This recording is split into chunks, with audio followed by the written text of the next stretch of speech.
Hi everyone, this is Kishore Puraswani from Smart VRC. जी हाँ, आज हम चर्चा करने जा रहे हैं एक डिफरेंट टॉपिक पर, एक डिफरेंट एसेट क्लास पर। जैसा कि आप सबको मालूम है, 25 तारीख को सॉवरेन गोल्ड बॉन्ड्स का 7th सीरीज खुला है और ये बंद होगा 29 अक्टूबर को।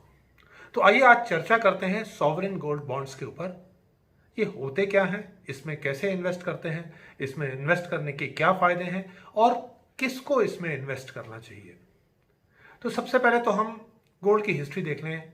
इंडिया में 1970 में गोल्ड 184 रुपीज पर 10 ग्राम मिलता था, जो कि आज अराउंड 47,770 रुपीज है 26 अक्टूबर को। तो अगर हम जिसने भी इन्वेस्ट किया होगा उस समय 10 ग्राम गोल्ड में, 1 ग्राम गोल्ड में, 100 ग्राम गोल्ड में, उसको जो रिटर्न्स मिले हैं 9.9% रिटर्न्स मिले हैं। फ्रेंड्स, गोल्ड को कभी हमने एक इन्वेस्टमेंट क्लास की तरह नहीं देखा है। हमने नॉर्मली इसको ऑर्नामेंट्स के लिए यूज किया है। अधिकतर लोग फैमिली को खुश करने के लिए और तीज त्योहार पर, फंक्शंस पर या सेरेमनीज में गोल्ड खरीदते हैं फॉर ऑर्नामेंटल पर्पस। शायद हमने कभी इसको इन्वेस्टमेंट की टूल की तरह, अभी रिसेंटली कुछ लोगों ने इसमें इन्वेस्ट करना शुरू किया है, but it is a very powerful asset class.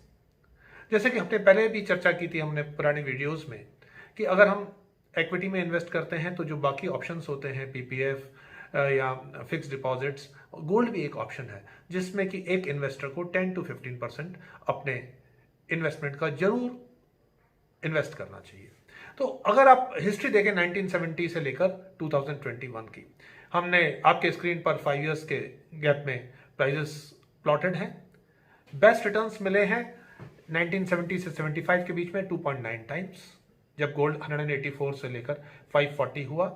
और एक ही बार इस दौरान 40-41 साल में गोल्ड ने नेगेटिव रिटर्न दिए हैं, दैट इज बिटवीन 1995 टू 2000, जबकि गोल्ड करीबन 6% कम हुआ, 0.94x हुआ था। और सबसे ज्यादा रिटर्न, जैसे कि हमने चर्चा की, 70 और 75 के बीच में। और अधिकतर पीरियड्स में आप देख लें कि 5 साल में गोल्ड 1.5 गुना, 1.5 टाइम्स, 1.6 टाइम्स। तो out of this 8 sub division of 5 years each, 1, 2, 3, 4, 5 बार ऐसे हैं कि जबकि गोल्ड 1.5 to 1.6 टाइम्स का रिटर्न दिया है। और बेस्ट रिटर्न 2.9x का और वर्स्ट रिटर्न -6%। तो अगर हम इसमें इन्वेस्ट करते तो हमें लगभग 10% CAGR के रिटर्न्स मिलते, जो भी किसी मायने से बहुत सेफ इन्वेस्टमेंट्स हैं। अब बात करें सॉवरेन गोल्ड बॉन्ड्स की, उससे पहले एक इंटरेस्टिंग फैक्ट्स देखते हैं। ये नॉर्मली एक कहावत है, आप भी देख लें, आपके पेरेंट्स से बात करके देख लें कि आपके जो घर का खर्चा है उस अमाउंट में चलता है जिस अमाउंट में 10 ग्राम के यहाँ 1 तोला गोल्ड आता है। जिस समय आज गोल्ड 48-50 हजार है तो 48-50 हजार में एक नॉर्मल फैमिली का घर चलता है। जिस समय गोल्ड 2000 था तो 2000 में खर्चा चलता था। तो gold is seen as hedge against inflation. As per world gold council, for each 1% of increase of inflation, gold demand increases by 2.6%। अगर इन्फ्लेशन 1% बढ़ता है तो गोल्ड डिमांड 2.6% बढ़ती है। इसी तरह अगर इनकम बायर्स की 1% बढ़ती है तो गोल्ड प्राइसेस 0.9% बढ़ता है। ये एक वर्ल्ड गोल्ड काउंसिल की स्टडी है। और जब प्राइस 1% बढ़ती है गोल्ड की तो डिमांड उसकी कम हो जाती है, कितनी? 0.4%। ये एक इंटरेस्टिंग फैक्ट्स है जो कि जस्ट जानने के लिए जरूरी है। अब सॉवरेन गोल्ड बॉन्ड्स क्या है? ये गवर्नमेंट सिक्योरिटीज हैं denominated in grams of gold, minimum 1 ग्राम, और आगे चल के हम देखें मैक्सिमम कितना इन्वेस्टमेंट कर सकते हैं। बॉन्ड जो है आरबीआई के द्वारा इशूड होता है on behalf of government of India, so it is the most secured bond. It is substitute for holding physical gold. आगे हम चल के देखेंगे इसके एडवांटेजेस क्या है। जो इसके आप प्राइस कैश में देना है और रिडेम्पशन भी कैश में हो जाएगा। Cash means cheque, digital transfer और whatever means you can adopt. अब एसजीबी वर्सेस फिजिकल गोल्ड, तो सॉवरेन गोल्ड बॉन्ड्स के क्या एडवांटेज हैं? सबसे पहले तो एक सुपीरियर ऑल्टरनेटिव है to holding gold in physical form. जब आप गोल्ड फिजिकल फॉर्म में होल्ड करते हैं तो नॉर्मली रॉ गोल्ड तो नहीं खरीदते हैं, मतलब raw gold in the sense कोई बिस्किट या जो कि खरीदते हैं तो हम उसको एक ऑर्नामेंट के फॉर्म में खरीदते हैं, जिस पे हमारा making charges and so many other charges, उसमें गोल्ड की जगह कुछ और भी मिला रहता है, प्योरिटी पे हमेशा डाउट रहता है और रीसेल वैल्यू कम रहती है, जबकि सॉवरेन गोल्ड बॉन्ड एक गारंटी है प्योरिटी की। तो रिस्क और स्टोरेज कॉस्ट भी एलिमिनेटेड है। आप घर पे नहीं रख सकते, आप उसको रखेंगे तो लॉकर में रखेंगे, हमेशा रिस्क बनी रहेगी कि उसको कैसे प्रोटेक्ट करना है। और अगर आप एसजीबी में इन्वेस्ट करते हैं तो आप एश्योर्ड हैं जो भी मार्केट वैल्यू होगी at the time of maturity वो आपको जरूर मिल जाएगी। एंड इसमें जैसा कि हमने चर्चा की, कोई मेकिंग चार्जेस नहीं है, कोई प्योरिटी पे डाउट नहीं है। और ये जो है गोल्ड बॉन्ड्स जो हैं आरबीआई की बुक्स में या आपके डीमॉट फॉर्म में अवेलेबल रहते हैं, eliminating the risk of loss of script. जैसे कोई आपके पास बेसिकली एक फिजिकल फॉर्म में नहीं है और एक डिजिटल फॉर्म में ये अवेलेबल है आपके पास। तो सेलिएंट फीचर्स क्या है? परचेज प्राइस कैसे फिक्स होती है? जो ओपनिंग डेट है उससे पहले 3 दिन उसकी जो एवरेज प्राइस है, 3 business days of the week preceding, जो प्रीसीडिंग जो वीक है उसमें जो लास्ट 3 बिजनेस डेज हैं उसकी जो एवरेज प्राइस है वो परचेज प्राइस होती है। और टेन्योर इसका मिनिमम 8 ईयर्स के लिए है, बट आप प्री मेच्योर एग्जिट भी कर सकते हैं in the 5th, 6th and 7th year with some conditions. Redemption price जो है इसकी सिमिलरली जो प्रीवियस 3 बिजनेस डेज की है उसमें उसका जो एवरेज है उसके बेसिस पे इसका रिडेम्पशन पॉसिबल है। एलिजिबिलिटी कौन अप्लाई कर सकता है? इंडिविजुअल्स, या कि हम और आप, HUFs, Hindu undivided families, trust, universities and charitable institutions.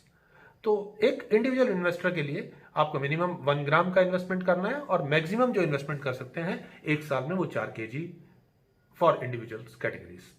और इसमें सबसे बड़ा जो एडवांटेज है कि जो मैच्योरिटी पे तो आपको डेफिनेटली जो गोल्ड की प्राइस है उसके बराबर रिडेम्पशन होगा ही होगा।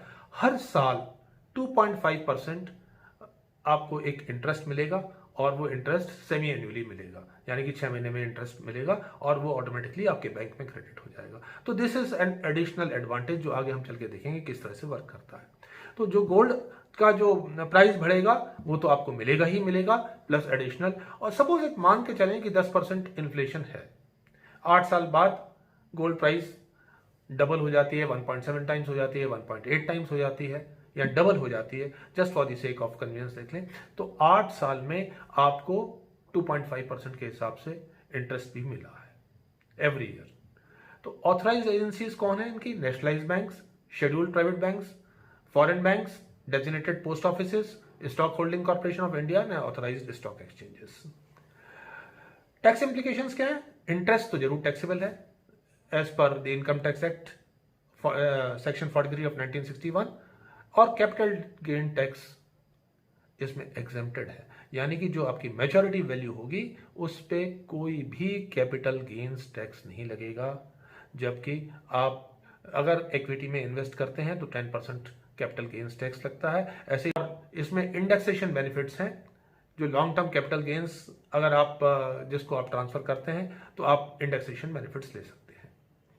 लिक्विडिटी, एक तो यह है कि ये स्टॉक एक्सचेंजेस पे ट्रेड भी होते हैं आफ्टर ए पर्टिकुलर डेट, और ये बॉन्ड आप गिफ्ट कर सकते हैं, एक रिलेटिव को ट्रांसफर कर सकते हैं, फ्रेंड को ट्रांसफर कर सकते हैं, जो भी एलिजिबिलिटी क्राइटेरिया फुलफिल करता है जो कि हमने डिस्कस किया था ऊपर, उसके हिसाब से आप इसको ट्रांसफर भी कर सकते हैं और गिफ्ट भी कर सकते हैं। और बॉन्ड्स की मतलब they can be used as collateral for loans also. अगर अनफॉर्चुनेटली आपको किसी लोन की जरूरत पड़ती है जहां आपको सिक्योरिटी देनी है तो these bonds can be used as collaterals. Process of application बहुत सिंपल है, इनके फॉर्म्स अवेलेबल हैं डेजिग्नेटेड ऑफिसेज में, जो भी बैंक्स हैं या पोस्ट ऑफिसेज हैं या स्टॉक होल्डिंग कॉर्पोरेशन है, और आप बैंक्स के ऑनलाइन साइट्स पे आप इसको डिजिटली अप्लाई कर सकते हैं। और सबसे बड़ा एडवांटेज डिजिटली अप्लाई करने का यह है कि अगर आप डिजिटली पेमेंट करते हैं तो 50 रुपीज़ पर ग्राम का एक एडिशनल डिस्काउंट पड़ता है, जो कि इसका मतलब ये हुआ कि 1.06% का डिस्काउंट अवेलेबल है। यानी कि अगर आप 100 ग्राम्स गोल्ड ले रहे हैं तो अप्रॉक्सीमेटली 99 ग्राम्स गोल्ड का आपको प्राइस देना होगा। और जितना भी आप 4 kg तक एक साल में अलग अलग सीरीज में आता है, अभी 7 सीरीज है इस साल की, तो अगर आपने 4 kg तक आप एक साल में गोल्ड ले सकते हैं। और ये 7 सीरीज जैसे कि हमने चर्चा की 25 अक्टूबर से 29 अक्टूबर तक खुली है और इसकी 4761 इशू प्राइस है और इस पे 50 रुपीज़ का डिस्काउंट है, यानी 4711 में एक रिटेल इन्वेस्टर को ये मिल सकता है। तो सबसे इंपॉर्टेंट ये है कि it is an interesting investment vehicle for investors who want to diversify their portfolios, जो अपना कुछ एसेट क्लास 10 से 15% जैसे चर्चा की थी इसमें रखना चाहते हैं, उनके लिए बहुत ही बेहतरीन इन्वेस्टमेंट ऑप्शन है। और जो गोल्ड में इन्वेस्ट करना चाहते हैं ट्रेडिशनली, उनके लिए भी बेस्ट ऑप्शन है। अगर बाय द वे आपको किसी समय ज़रूरत पड़ती है 5 साल के बाद और बेस्ट है 8 साल के बाद, तो आप इसको कन्वर्ट करके उतना ही गोल्ड भी खरीद सकते हैं। और जो अभी जैसे कि मार्केट जूम किया है और जो निफ्टी होल्डर्स हैं तो वो एडल्ट हो चुके हैं, यानी कि 18,000 निफ्टी क्रॉस कर गया है। बियर्स ने बहुत कोशिश करी पिछले वीक में कि इसको नीचे लेके आए, मार्जिनली नीचे लेके आए, लेकिन फिर एक बार बुल्स के ग्रिप में आ गया है और आज फिर 18,000 प्लस पे है। और इसी तरह अगर BSE सेंसेक्स सीनियर सिटीजन हो चुका है, वो नीचे आने के लिए तैयार नहीं है। बियर्स ने बहुत कोशिश करी, तो आपका पोर्टफोलियो भी डेफिनेटली बढ़ा होगा।